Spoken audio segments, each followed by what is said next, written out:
It's 8:43 p.m. on Sunday, and I'm going to go through this one tomorrow and this one tomorrow. See what's going on in there. Maybe take some honey away.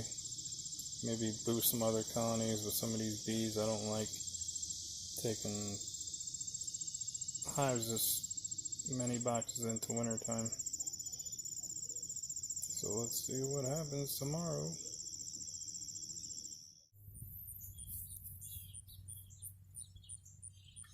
Hey everybody, Bruce Rodriguez, PA Swarm King here. It is going to be a scorcher today, over 100 degrees. It's the morning right now. Got a little bit of shade. I got to check through some big hives, but I'm going to check this little one here. This one here is a total pain in the ass. Complete pain in the ass. I have requeened this thing a dozen times. They cannot keep a queen alive in here. I don't know what's going on. I'm going to give, this is their last chance. I'm going to check them today. See if the last cells I gave them produced the queen or had one emerge and actually lived to lay some eggs or something in here, or made it back from mating. I don't know. I've got 115 colonies, 120. I don't know how many I have, but this is the only one that will not stay queen right for more than, I don't know, 2 weeks before I go back in and there's nothing there. So I'm probably going to edit this down a little bit if there's anything good happening, because I can't keep having 20-minute videos. But let's just see. I want to get this over with because I got to check about 20 other ones today before it gets ridiculously hot. Little outside frame with some honey on it.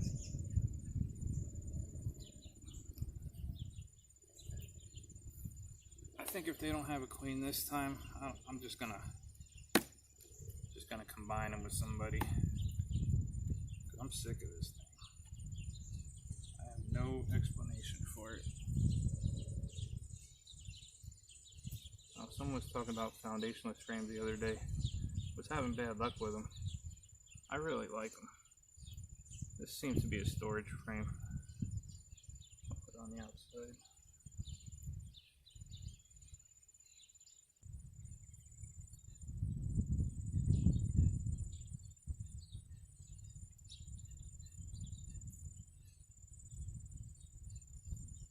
And there's all the torn open queen cells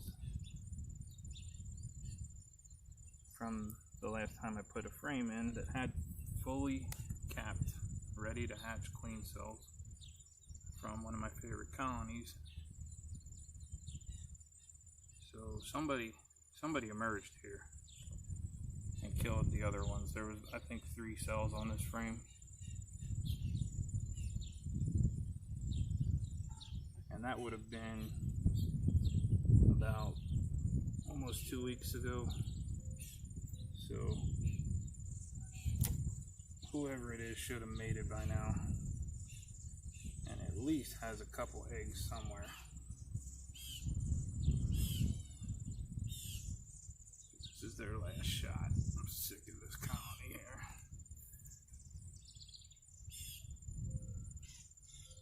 Oh, look at that. Okay, god damn it, there's a queen there. Thank goodness, finally. You can see her down there. Here left. I'm going to put a pointer right there. Alright, so let's see if she has any eggs in here. It's kind of dark and I'm blind. Not the best at seeing eggs.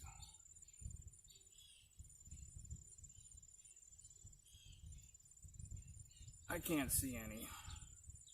And she doesn't look tiny. She's not fully developed, fully elongated, but it's a good shot she's mated with the time she's been in here.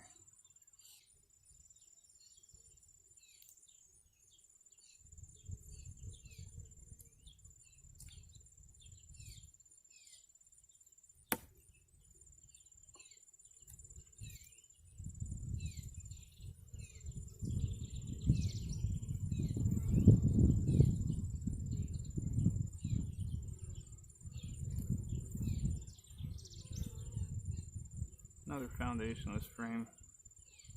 It's all good normal size cells there. No drone comb. Not that that would bother me.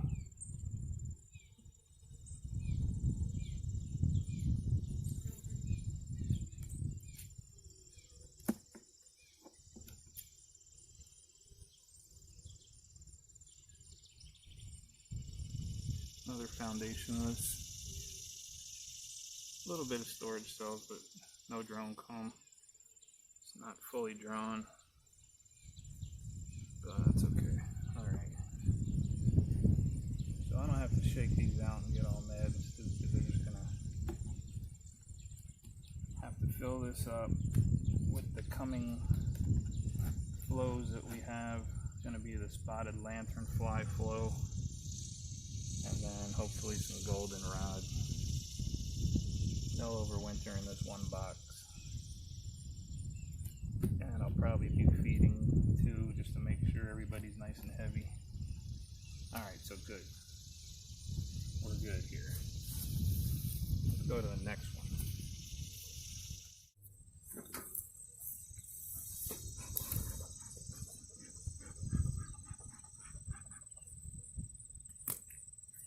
So now on the other side of the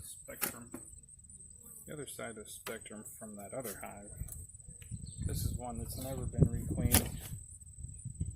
Never been recleaned in 3 years. I've taken splits out of it. They've swarmed many times. I've never had to add a cell or anything. They just always reclean on their own. And these are from my limerick queen that I always talk about. Watch my luck, they're going to be cleanless. But I really doubt it.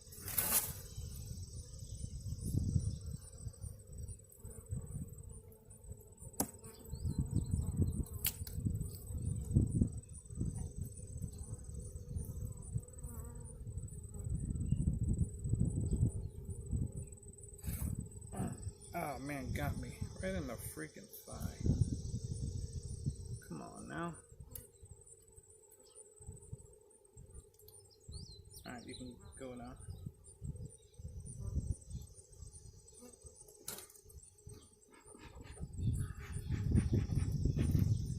Wanting to see if I can take some honey out of here.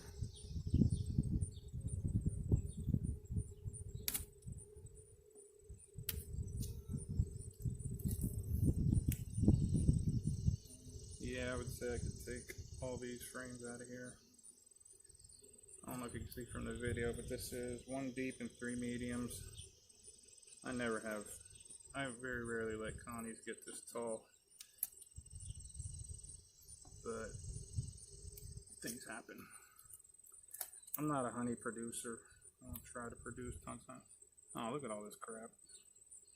Alright, yeah, I gotta take this whole box out of here. They're not even guarding it, it's just totally capped except for this frame here.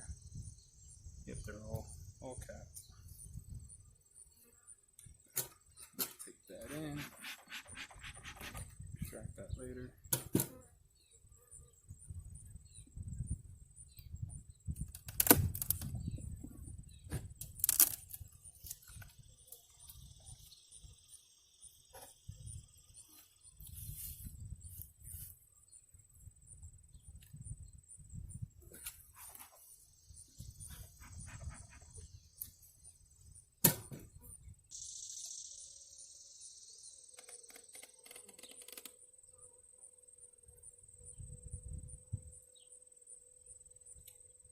Piece of fishing line.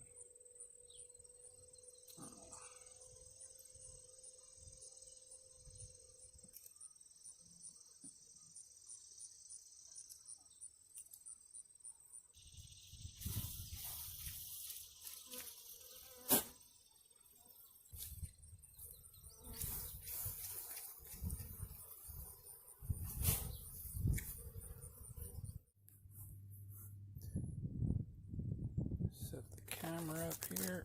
Oh, bumpy ride. Let's see what we got. Okay. Good job, Swarm King.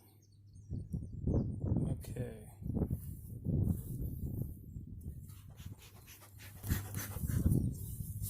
This is the colony that I probably put at the beginning of the video that had a big giant beard out here.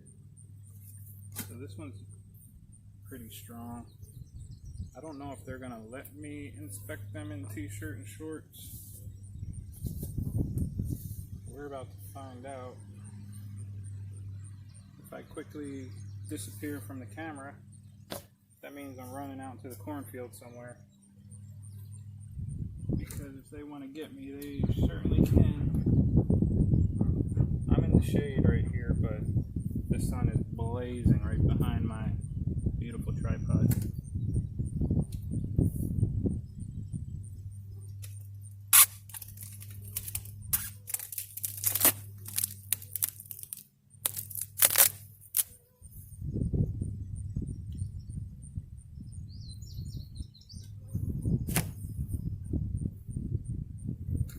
Yeah, they're coming out to see me.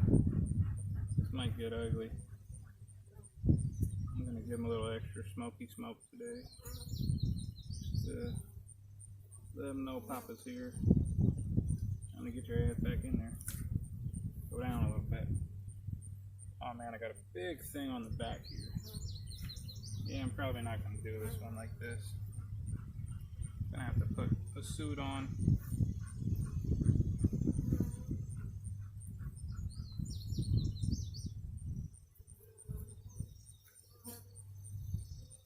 Dirt is just starting up here. Probably been going for a little bit. These are going to get a little grumpier. But it's also damn near 100 degrees. So you got to think, do you want to swim in your bee suit or get stung a little bit? I really don't want either of them.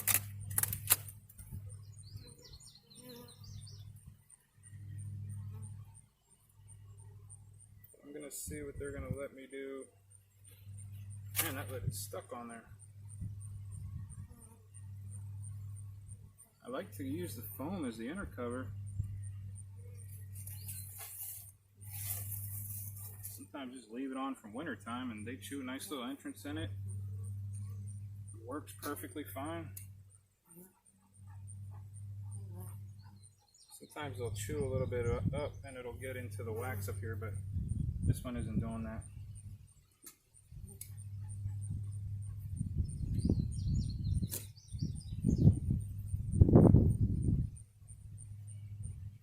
Am I the only one that pushes their frames together perfectly tight, and then when you go back in, there's spaces in between them?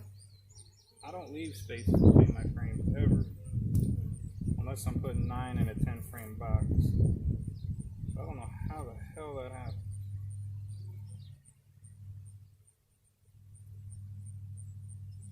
It's just getting to this top box, even though it's been on here a while. Oh no, they're in here good. Just this last frame isn't worked all the way. It's drawn everywhere, just not fully.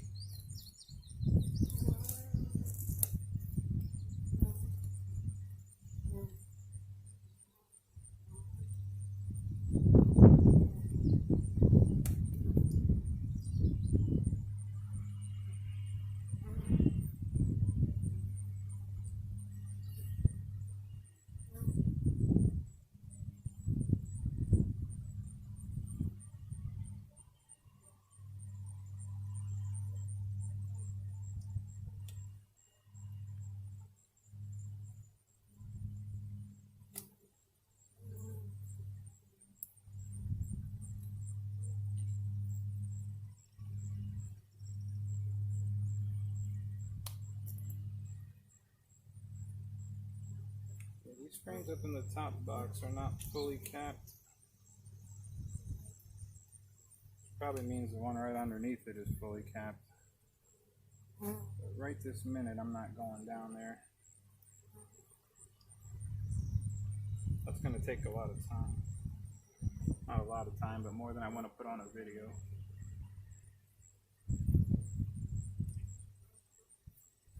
So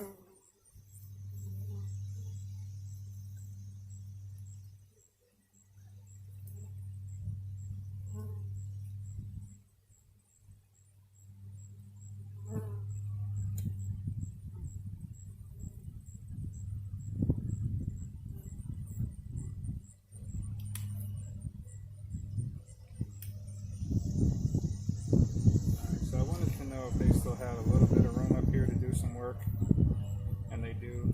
Not a lot, they got a little bit, and it's not a complete rush to get this box off right away. Maybe I'll do it later. Not this one, maybe the box underneath if it's totally capped. Here in my area of Pennsylvania, at least in my town in Pennsylvania, in my yard, if you don't get this honey off these bees, they're just going to take it from each other. There's no way about it. Maybe if I only had a few colonies here, I wouldn't worry about it, but with so many, they're going to fight for it. I'm going to try to get it off, give them some room, spin it, give it back. If they want to store in it, good. If they don't, I'll take it off before winter. Okay, so we had a peek in the bigger hive here. This might even be my biggest one, I don't know.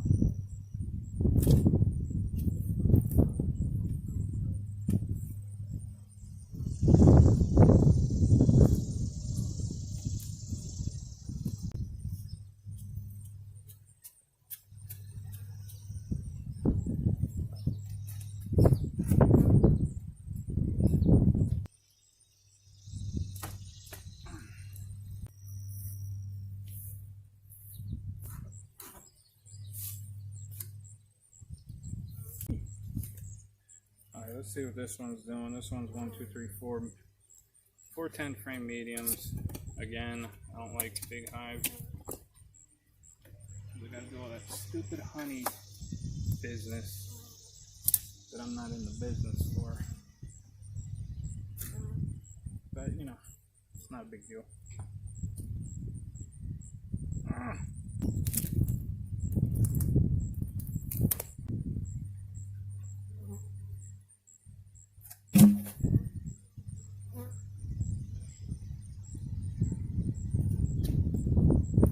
Like these bees here, these were cut out in 2018, I think. Yeah, 2018. This was a cut down from the side of a building. They were just hanging there. Open air colony, really easy removal. I thought they were going to be junk bees because they were in an area where there were some junk beekeepers, but they actually survived. They survived. They've been split many times, swarmed several times, and they still do really well.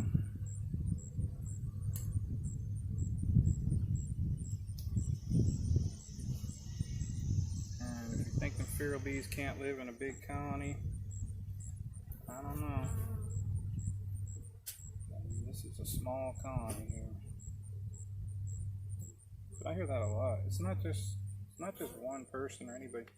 It's a very, very common saying. Feral bees survive because they swarm so much. And they constantly break the mite cycle, and the queen gets the brood break and all that stuff. And as we used to say where I'm from, that sounds good.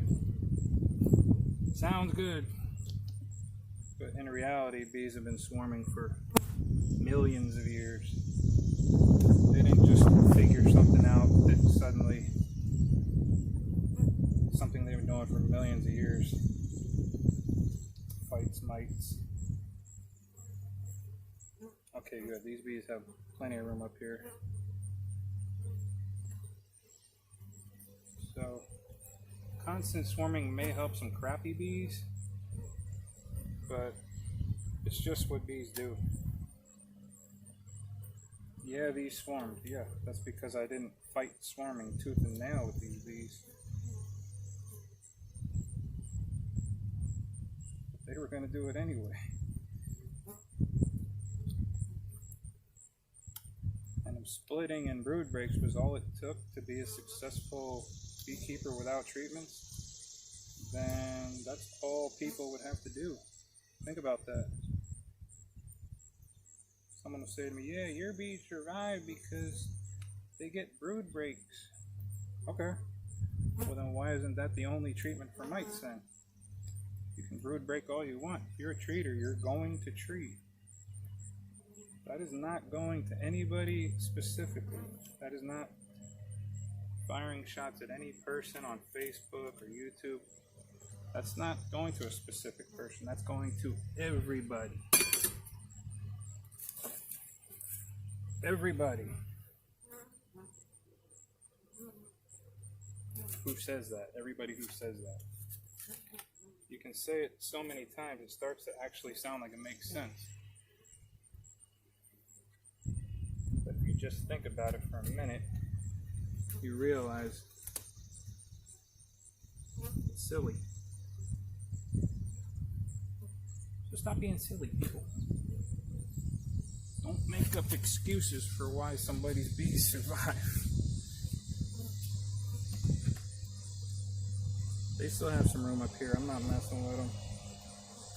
I know they're clean, right?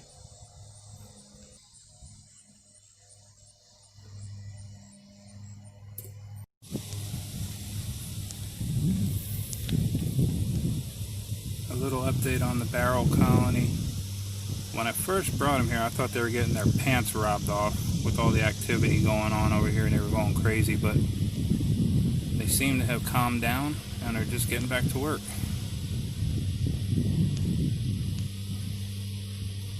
So I got them over here. I got to make some sunblocks for them.